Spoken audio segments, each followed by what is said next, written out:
দেখো নতুন test paper, পর্ষদের টেস্ট পেপারটি এখন সবাই পর্ষদের টেস্ট করছে। এবিটি টেস্ট পেপার শেষ হয়ে গেছে প্র্যাকটিস করা। 2025-26 ম্যাথামেটিক্স রাফলি ম্যাথামেটিক্স প্র্যাকটিস করে সব অঙ্কই দেখে যাই, চেক করে যাই, কিছু কিছু রাফে করেও, কিছু কিছু যদি আগে দেখেই বুঝতে পারছি আমি পারবো সেটা করার দরকার নেই। মোট কথা টেস্ট পেপারের সব অঙ্ক পেজগুলি শেষ করতে হবে। দেখো কোন অঙ্কটা আটকে আছে যেন এখানে আজকে আছে 4-3 একটা স্টুডেন্টরা এটা পারে না। 4-3 অঙ্কটা পেজ নাম্বার 379। দেখো x² + 6y - 17 ততটুকু x² + 6y - 17টাকে +17 করে দিকে নিয়ে আসো = 0। তারপরে আছে y² + 4z = 1 আছে, তো আমি -1 করে দিকে নিয়ে আসছি।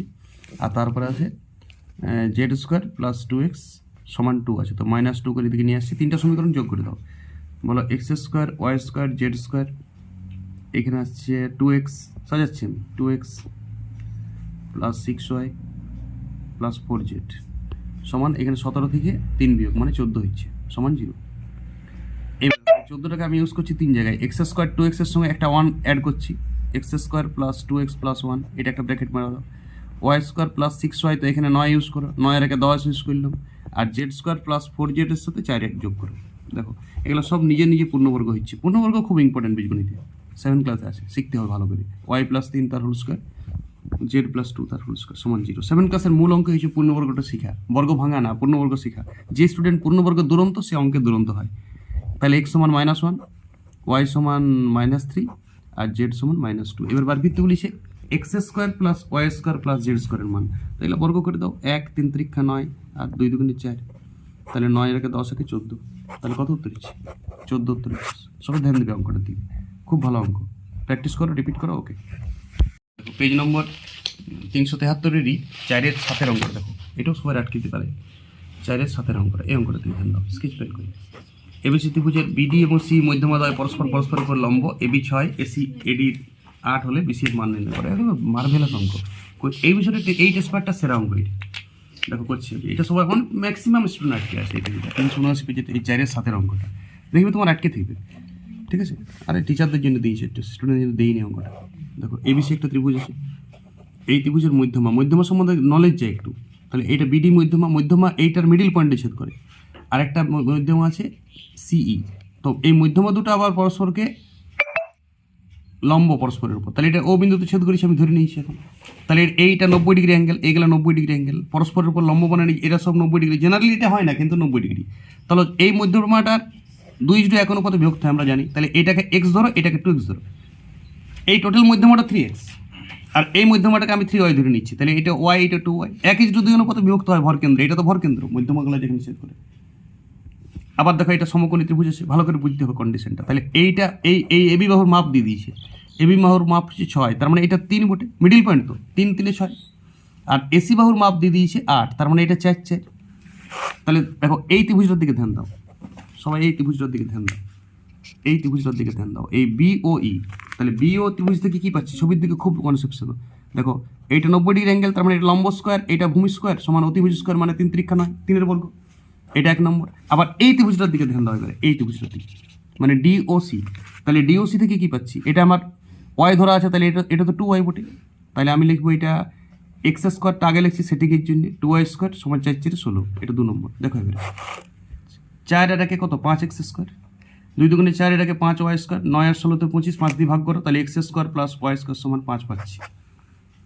এইবার আমাকে বার করতে বলেছে বিসি এর দৈর্ঘ্য। তো বিসি এর দৈর্ঘ্য কত, দেখো বিসি সমান আমি পরিষ্কার দেখতে পাচ্ছি, এটাও তো সমকোণী ত্রিভুজ, এটাও তো সমকোণী ত্রিভুজ বিসিও, তাহলে বিসিটা তো অতিভুজ। তাহলে বিসি সমান কত, √BO² + CO², তাই তো। এবার বিওর মান হচ্ছে 4x², আর সিওর মান কত 4y²। তাহলে 4টা কমন লাও, 4টা কমন নিলে x² + y² = 5, তাহলে 5 4 20, √20। √20ও উত্তর রাখতে পারো তুমি, 2√5ও রাখতে পারো। 2 2 4 দিয়ে নিচ্ছি, অঙ্ক শেষ ঘটনা। হেভি অঙ্ক এইটা, এই বছর হয়তো টেস্ট পেপার এটাই সলিড অঙ্ক, সলিড অঙ্ক দিয়েছি 2 নম্বরে। সবাই রিপিট করো, প্র্যাকটিস করো, ভালো কথা। এরপর দেখো 382 নম্বর পেজের 2-এর 6 অঙ্কটা, এটাও আটকে থাকবে সবাই, অনেক স্টুডেন্ট আটকে থাকে। সামেশনের ব্যাপারটা একটু মাথায় হ্যাং করে। 10 10i/11 ধ্যান দাও। দেখো আমি ভালো করে বুঝাচ্ছি, সামেশন মানে জিনিসটা হচ্ছে একটি স্প্রিং। ধরো তোমার 1 থেকে 2 3 4 5 যোগ করা আছে, তখন এটাকে স্প্রিংয়ের সাহায্যে ঘুটাইলে আমি লিখবো কোনো একটা দিন দিলাম xi, আয়ের মান হচ্ছে তোমার, ধরো এলা প্রত্যেকটা এক্স আছে, তো আয়ের মান হচ্ছে 1 থেকে 10 তক, তখন এটাকে সামেশন আকারে এই লম্বা যোগফলটাকে গুটাই নিলেই সামেশন হয়। স্প্রিংয়ের মতন যদি আমি গুটিয়ে নিই তাহলে সেটা সামেশন বলা হয়। সামেশনটা খুলে দিলে স্প্রিংটারও বড় হয়ে যায়। ঠিক তাই এইটা দেখো, এখানে আয়ের মান কত আছে, আয় 1 থেকে 10, আর সামেশন সাম মানে যোগ, সামেশন চিহ্নটা হচ্ছে একগাদা যোগের সমষ্টিকে ছোট করে লেখা আছে, একটা স্প্রিংয়ের টান দিয়ে ধরা আছে। সামেশনটা যেই খুলে দিবে জিনিসটা কি হোক দেখো, 10/11 তো সবার সাথেই গুণ হবে। আয় মানে কত, 1 + 2 + 3 + 4 প্লাস ডট ডট ডট, আমি আর লিখছি না, সব জিনিস লিখতে পারি নাই বলেই সামেশন দিয়ে লিখতে হয়। তাহলে 1 থেকে 10-এর সমষ্টি। এবার শুনো 1 2 3 3 এইগুলা লাস্ট 10টা পদের যদি সমষ্টি বের করতে বলো, সূত্র আছে টোটাল পদ সংখ্যা ফার্স্ট পদ প্লাস লাস্ট পদ, পদ সংখ্যা বাই 2 ফার্স্ট পদ প্লাস লাস্ট পদ। এটা যে কোনো 1 থেকে 100 যোগফল এখানে হয়ে যায়। দেখো 1 থেকে 100 পর্যন্ত যোগফল কি হয়, 100/2 ফার্স্ট পদ 1, এটা কম্পিটিশন পরীক্ষা দেই, আর লাস্ট পদ 100। দেখো এটা 50, এটা 101, এটা 50 হয় যোগফলটা, কম্পিটিশন পরীক্ষায় খুব ইম্পর্টেন্ট এই অঙ্কটা। তাহলে আমাকে 1 থেকে 10-এর যোগফল তো আমি পারবো শর্টে খাটে, কি করে করবো বলো? এটা 10/11 আছে, সরি 10/11। তাহলে এখানে পদ সংখ্যা কটা আছে বলো, 10টাই আছে, তাহলে 10/2, ফার্স্ট পদ 1, লাস্ট পদ 10।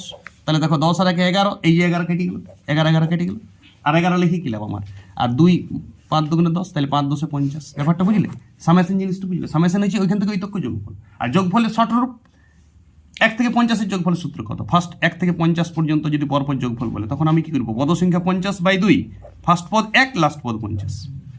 যদি পরপর থাকে তবে এই সূত্রটা খাবে, 1 1 করে ডিফারেন্স থাকে, মানে পূর্ণ সংখ্যার যোগফল। এটা ধ্যান দেবে, এটা কম্পিটিশন পরীক্ষায় খুব ইম্পর্টেন্ট, আর এই সামেশনের এই অঙ্কগুলোর জন্য খুব ইম্পর্টেন্ট।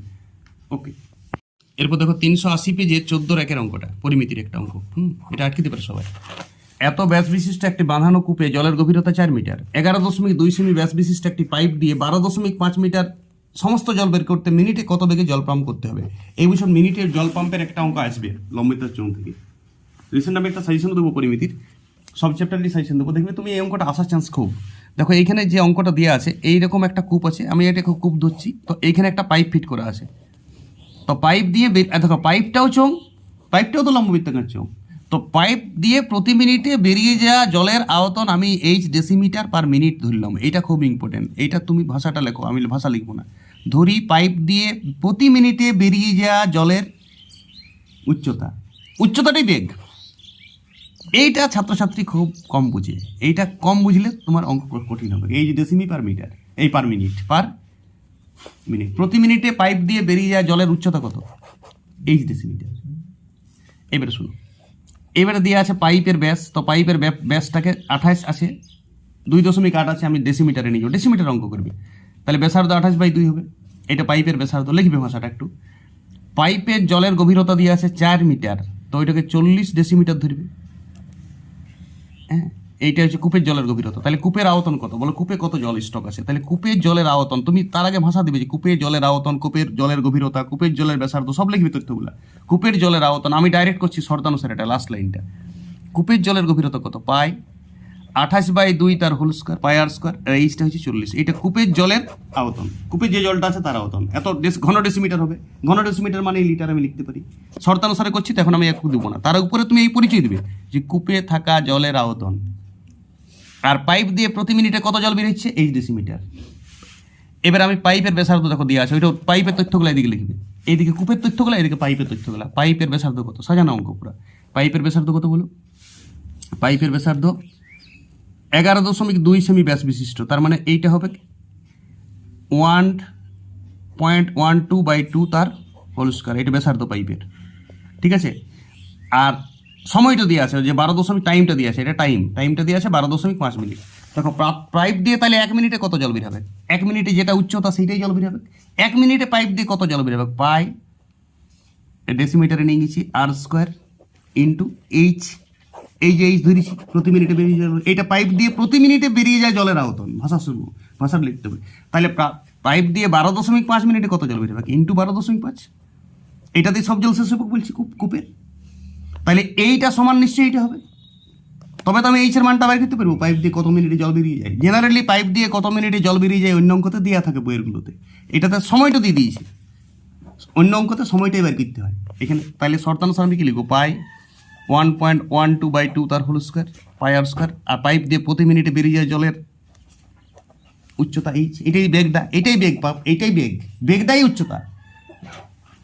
মাথায় ঢুকছে? অনেকে ভাববে বেগটা কী করে উচ্চতা হচ্ছে, এটাই তোমাকে জিস্ট, এই অঙ্কটার মূল জিনিস এটা দেখতে হবে। পাইপ দিয়ে ভাষা হচ্ছে পাইপ দিয়ে প্রতি মিনিটে বেরিয়ে যায় জলের উচ্চতা, আর পাইপ দিয়ে প্রতি মিনিটে বেরিয়ে যায় জলের আয়তন এইটা। কিন্তু টোটাল আয়তন কত? 12.5। 1 মিনিটে যদি এত জল বেরায় তাহলে 12.5 মিনিটে 12.5 গুণ হবে। ওইটা একটা উইকিং নিয়ম করবে লাস্ট লাইনে, শর্তের লাইনে আসবে এই ভাষাগুলো, এইটা সাজাবে তুমি। আমি লাস্ট লাইনটা করছি জাস্ট। তাহলে প্রতি মিনিটে বেরিয়ে যায় জলের আয়তন ইন্টু 12.5, শর্তানুসারে এইটা হচ্ছে কূপের জলটার আয়তন। ক্লিয়ার? চলো এইচের মানটা বের করবো। কাটাকাটি তো কিছু যায় আসে না, পাই কেটে দাও না, তলের দুইগুলো কেটে দাও, ভাগ বৃদ্ধি হবে না।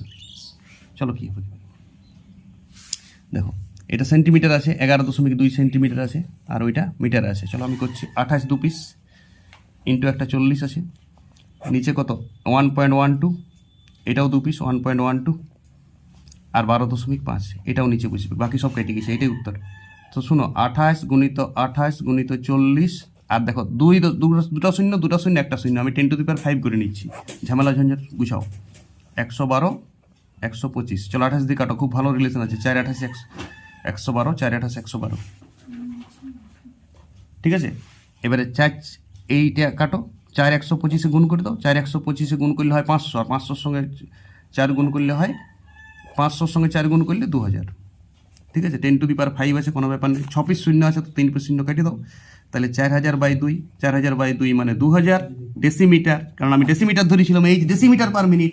তাহলে তুমি করবে পাইপ দিয়ে বেরিয়ে যায় জলের কী বের করতে বলছি, কত বেগে, তাহলে যে বেগে জল পাম্প করতেছে সেটা হচ্ছে 200 মিটার করে দেওয়ার ঘুরে উত্তর। মিটার থেকে মিটার পার মিনিট কে আর দেবে, কত বেগে জল বেরোবে পাইপ দিয়ে, 200 মিটার পার মিনিট। লেখো না, এটা মিটার পার মিনিট, এটা 200 ডেসিমিটার, 2000 ডেসিমিটার। আমি ডেসিমিটারে ক্যালকুলেশন করতে সুবিধা, ক্যালকুলেশনটাও খুব ইম্পর্টেন্ট, ক্যালকুলেশনের ট্যাকটিক্সটাও দেখো কী করে আমি ক্যালকুলেশনটা কত সহজে করেছি।